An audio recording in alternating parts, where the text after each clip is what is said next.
If you saved $400 on your mortgage payment, that's $4,800 a year. That $4,800 a year is tax-free.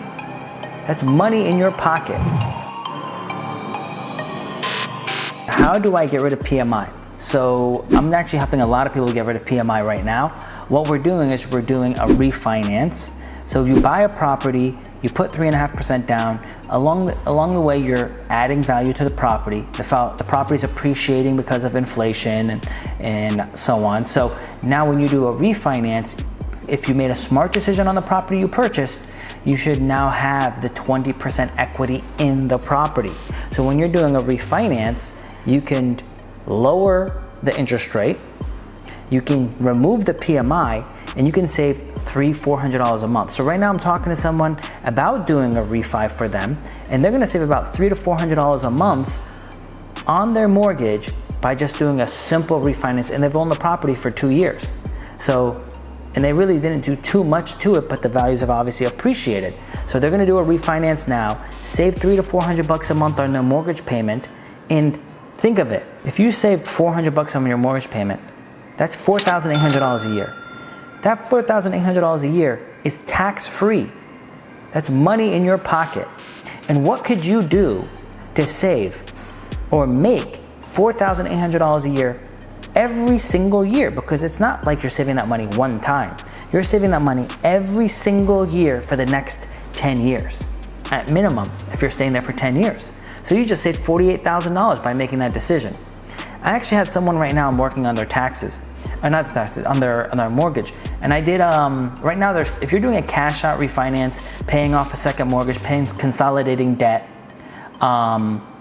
it costs some money. You know, the costs for the refi is higher than normal since there's so many people doing refinances.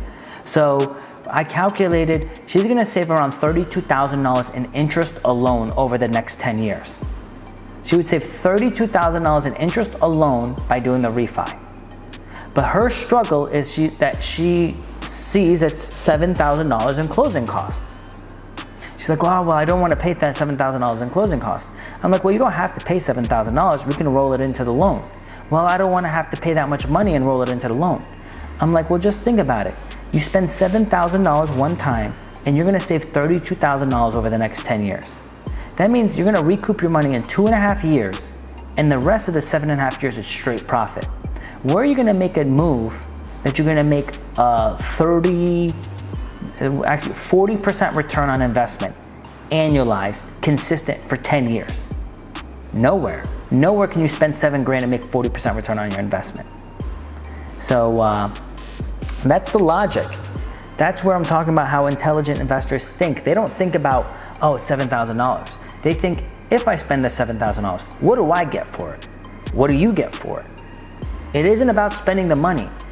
Like right now, the last property I purchased, I had so many contractors thinking I'm crazy because I bought the property for $950,000 and I spent about $800,000 on the remodel.